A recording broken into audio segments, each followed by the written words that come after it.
good evening to you. Thank you for joining us. Welcome to Sports Tonight. It's the midweek edition of the show, and of course, promises to be exciting, fun-filled as always. Without wasting too much time, I'm sure you will agree with me that Sports Tonight this midweek will be all about the African Nations Championship currently going on in South Africa. Just a couple of minutes ago, the Super Eagles of Nigeria bounced back into reckoning and pushing for a place in the next round of the competition with a 4-2 win over the Mambas of Mozambique. It wasn't an easy game, but the good news is that they got the victory, and now all they need to do in the last game is try to win. Whatever scoreline, a victory of any kind will be good enough for Nigeria. It's on that note that I welcome you to Sports Tonight this Wednesday, and also introduce to you my partner, starting off the show with me tonight, to my midway right, Tunde Koiki. Tunde was tension-soaked, hypertensive encounter, but at the end of the day, that goal by Barnaba Simenga just settled the nerves, settled our nerves. Yeah. Welcome to Sports Tonight. Thank you very much. Thank you for having me. And of course, Onye, well, I don't know. Congratulations. Thank you very much, Tony. You know, I mean, it was a great game. As far as I'm concerned, because against Mali, all of us knew what happened. It was an improved performance. This is an improved performance against Mozambique, even though there are still complaints. But I think Keshi is beginning to realize that you know, he has some players he needs to give more playing time, particularly on the bench. And we thank God he's realizing that on time. We still have enough to make amends with one more game to play. We still have the game against South Africa. If he can study the strength and the weaknesses of the team, I think he should be able to field a team that could, you know, match South Africa and get the needed points to advance. All right. We'll spend a lot of time to talk about all of that on the program tonight. But let me also tell you that tonight we will, of course, spend some time to reflect on preparations for the new season. About this time yesterday, we were giving you a lowdown on the communique, consultative recommendations between the LMC and the club owners. And for the first time in a long while, it looks like both parties are ready to work together. We will reflect on that as well on the program. And of course, we will take you to Kaduna. Pre-season games are going on in Kaduna. We'll talk about it. Teams are playing pre-season games everywhere. And of course, you also know that yesterday we told you about the LMC pre-season that will bring 4 teams, Nigeria's representatives on the continent in the new season to Abuja. And then later on Sports Tonight, Yemi Adebayo will be joining us, and Yemi will focus on what is going on at the Australia Open. He will be giving us a lowdown, how the top seeds are pulling their weight, and of course what the latest is around the Australia Open. And of course, a little bit of basketball for you. Presidential visit, that's what we've called it. Obama receiving Miami Heat. We'll talk about all of that before we wrap up Sports Tonight this Friday. But gentlemen, without wasting time, I think we should just go off very quickly, because I know that a lot of you are eager to be a part of what we're doing tonight, via feedback and all of that. We'll still soon put it out for you, how you can be a part of what we're doing on Sports Tonight. But let's just quickly start off with what we saw a couple of minutes ago. We needed a victory in this game. Tunde, let me start with you. We needed a victory in this game on the strength of what we did against Mali. It didn't really matter whether we played well or not. We needed to be back in the competition, and that's what Keshi and the boys were able to achieve today. Well, if you put it like that, that is exactly what happened. We needed a victory to maintain our chances of advancing in this competition, and that was what we did. The manner in which the victory was achieved for me was particularly painful. I think the Mozambicans totally outplayed us. Yes, Nigeria did not totally. Tunde, you emphasize totally. Let me. I'm entitled. They outplayed. Not totally. I'm entitled to my own opinion. It was as if our game we won by luck. I'm entitled to my opinion.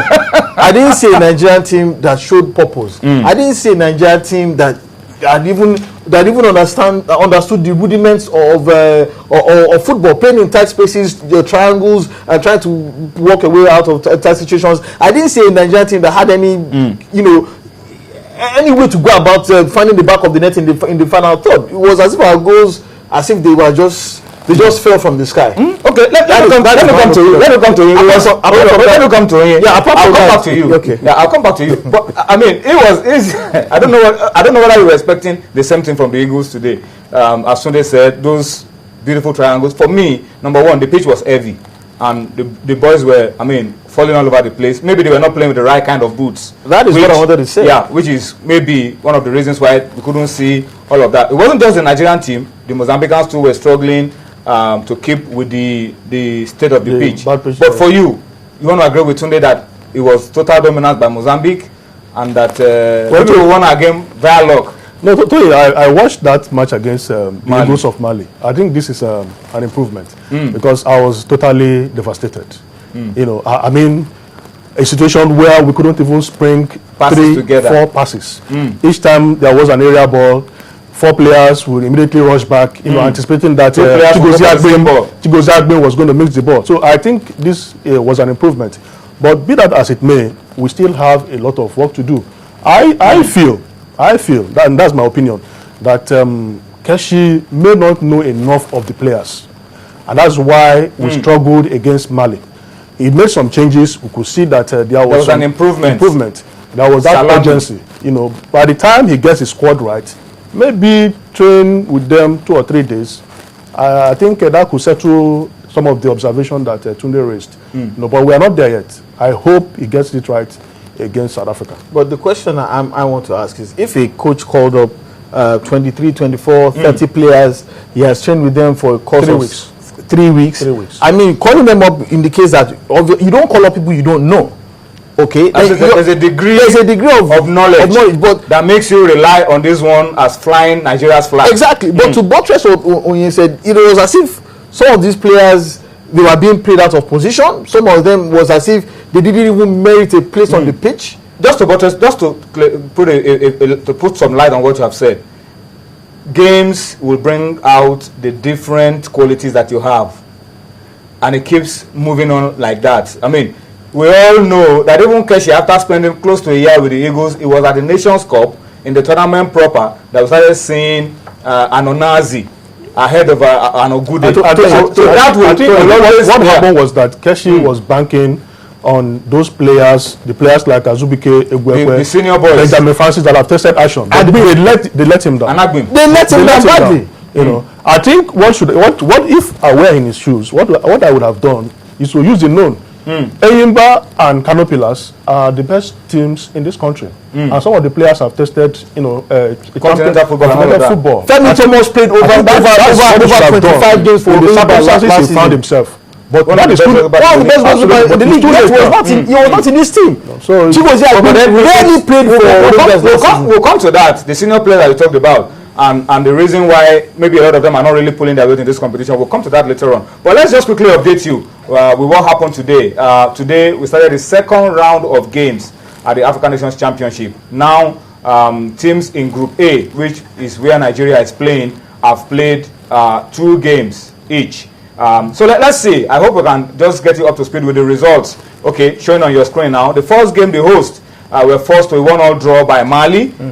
We'll talk about that one later on. And then just now, the Super Eagles of Nigeria bounced back into the competition with a 4-2 win over Mozambique. High-scoring game. Yeah, 2 goals from Rabiu Ali. 2 goals from Rabiu Ali from the penalty spot. Midfield midfielder.